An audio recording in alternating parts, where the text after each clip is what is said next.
بسم اللہ الرحمن الرحیم سبحان اللہ رب العالمین والصلاة والسلام علی خاتم الانبیاء محمد مصطفیٰ صلی اللہ علیہ وآلہ وسلم۔ بسم اللہ الرحمن الرحیم الحمد للہ رب العالمین الرحمن الرحیم مالک یوم الدین ایاک نعبد و ایاک نستعین اہدنا الصراط المستقیم صراط الذین انعمت علیہم غیر المغضوب علیہم ولا الضالین آمین۔ خواتین و حضرات السلام علیکم۔ آج ہم انشاءاللہ سورہ الانعام کی 146 آیت سے لے کر اور 150 آیت تک کا مطالعہ کریں گے۔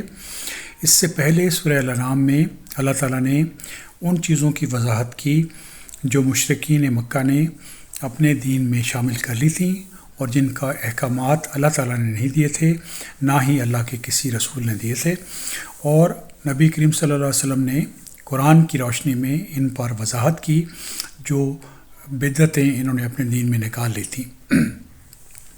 سورہ الانعام کی 146 آیت میں اللہ تعالیٰ کا ارشاد ہے، اور یہود پر ہم نے تمام ناخن والے جانور حرام کر دیے تھے، اور گائے اور بکری میں سے ان دونوں کی چربیاں اور ان پر ہم نے حرام کر دی تھیں، مگر جو ان کی پشت پر یا انتڑیوں میں لگی ہوں، جو ہڈی سے ملی ہو۔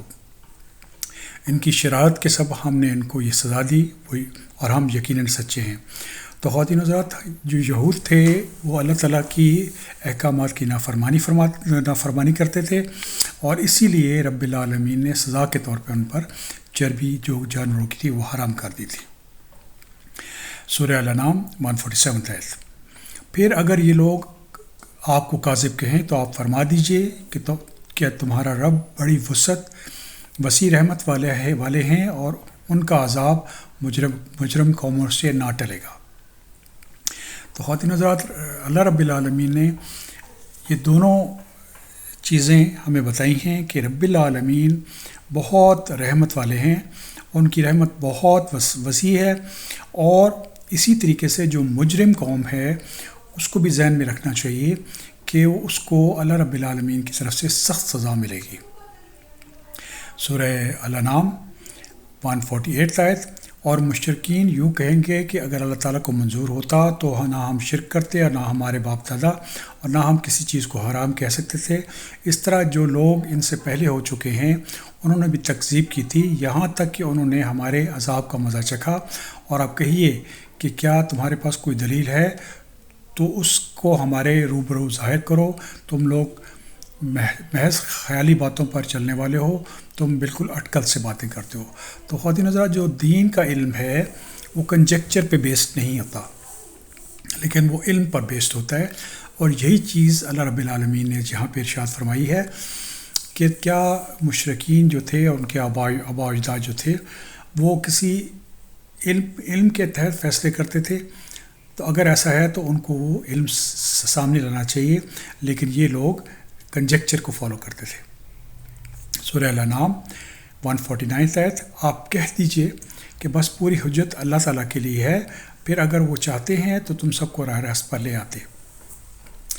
تو خواتین حضرات، یہ بہت امپورٹنٹ آسپیکٹ ہے اسلام کا کہ اللہ رب العالمین کے پاس آخری حجت ہے، اور اللہ رب العالمین اس کائنات کے ذرے ذرے پر قادر ہیں، اور وہ جو کچھ کرنا چاہیں وہ کر سکتے ہیں۔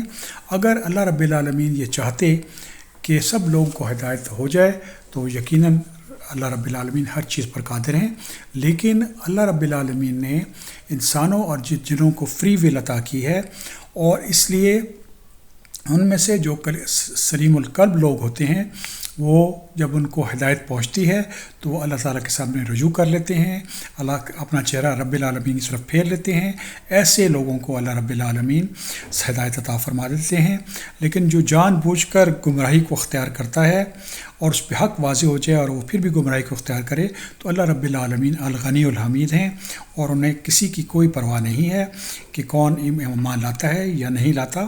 لیکن رب العالمین کی خواہش یہ ضرور ہے کہ ہم سب لوگ ایمان لے آئیں، کیونکہ رب العالمین اپنے بندوں پر بہت مہربان ہیں۔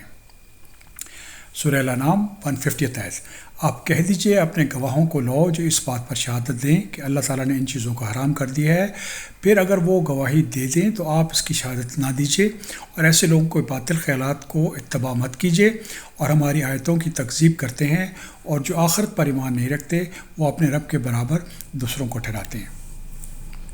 تو خواتین حضرات، جو مشرکین ہوتے ہیں وہ مختلف قسم کی دین میں اختراع کر لیتے ہیں، اور رب العالمین کے رسول کو حکم دیا گیا تھا کہ اگر یہ شہادت ایسی گمراہ کن چیزوں کی دیں تو وہ یعنی نبی کریم صلی اللہ علیہ وسلم اس کی شہادت مت دیں، کیونکہ یہ لوگ آخرت پر ایمان نہیں لاتے، اور جو آدمی بھی آخرت پر ایمان نہیں لائے گا وہ یقیناً دین میں گمراہی کریٹ کرے گا۔